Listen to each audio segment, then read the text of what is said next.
Small dick, small dick, depression buddy, तेरी माँ का कुत्ता.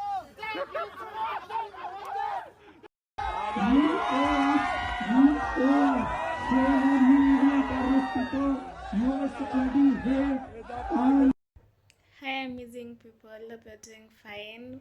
Welcome back to this beautiful channel. Thank you so much for clicking to today's episode. If it's your first time coming across my videos, I'm Milka. So the other day I uploaded a video about addressing or highlighting some of the acts or behaviors that Indians are doing in Canada, which are literally pissing off the Canadians, and at the rate at which the Indian immigrants is rising, their population is rising in Canada. It seems as if these people are going to overtake Canada. Like, you hear some people complaining that, or some students are complaining that they're not getting jobs. All the jobs are being taken away by the Indians. When these Indians owns a certain business, they are hiring only their fellow Indians. I've researched some of the clips that are addressing this issue, that are in relation to all this issue.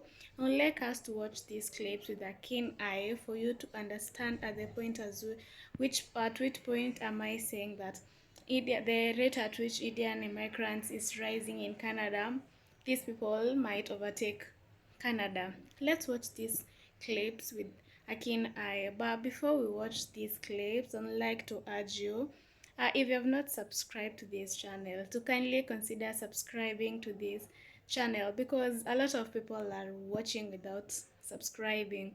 Let's watch these videos up to the end so that you can get to hear my commentary about all this issue.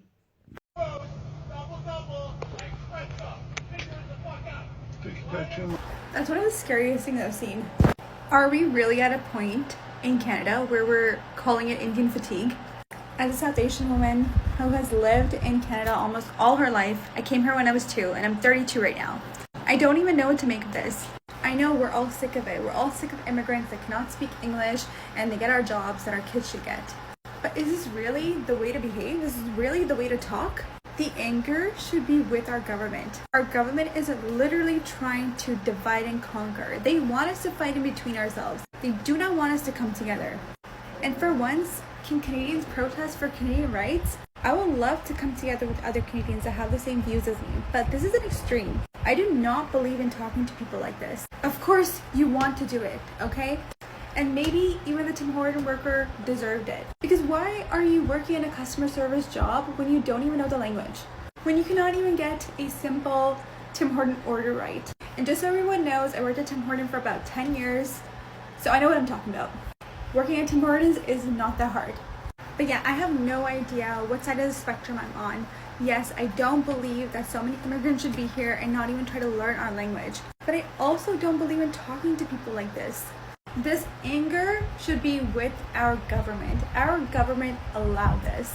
So if there's people that want to calmly discuss the issues that we have in Canada, that want to direct their anger towards the government, I'm here with you. Let's connect. Take a look around. It's, you feel like you're in a different country, to be honest with you. This is what this city has become. Brampton, Ontario, Bangladesh. I mean, we got Indian people hanging out by the group. Beautiful park. It is. I mean, it's got the Canadian infrastructure, but it's the people make you feel like you're in a different nation. Yeah, I would never move to Brampton. I used to live in Brampton, and it's only gotten worse from when I went to middle school, 30 years ago. Right. It's getting to the point where it's too much. They start small. It's not a large takeover. It's not an immediate takeover.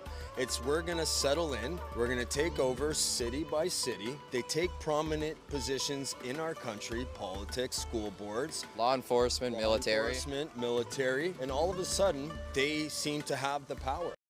So you're telling me that India tops the charts for asylum claims in Canada ahead of Haiti, Iran, Ukraine, Nigeria, war-torn countries? Really? India is actually the world's largest democracy. They're not under a dictatorship. They're not in the middle of a war. They're not collapsing like Venezuela, as an example. So why are more refugee claims coming from India than anywhere else in the world? Well, the answer to that is quite simple. The system is being gamed. Consultants are coaching students and temporary workers. In fact, they post about it on social media even. And when their visas expire, suddenly they're refugees. Hundreds of them, thousands of them, file identical copy and paste stories about persecution.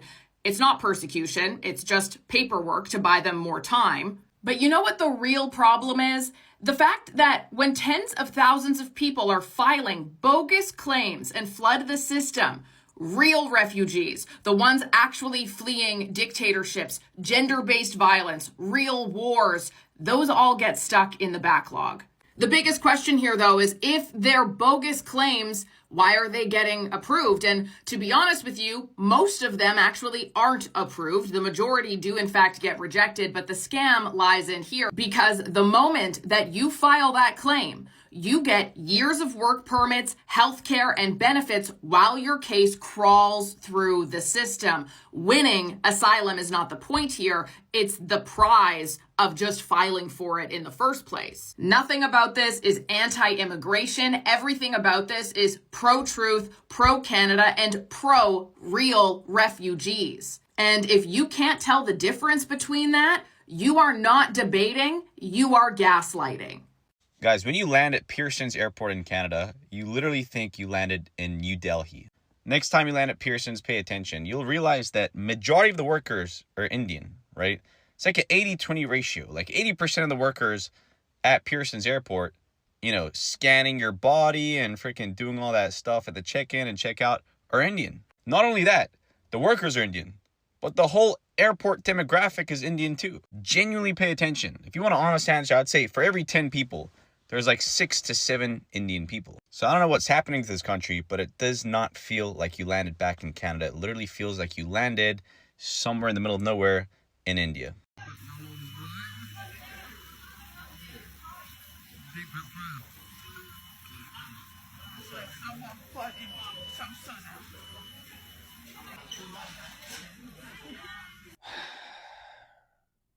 I mean, how do you let this happen? How are you so incompetent at your fucking job to allow this bullshit to happen? So I've had a few people recently tell me that Starbucks, apparently they don't like to hire Indian students.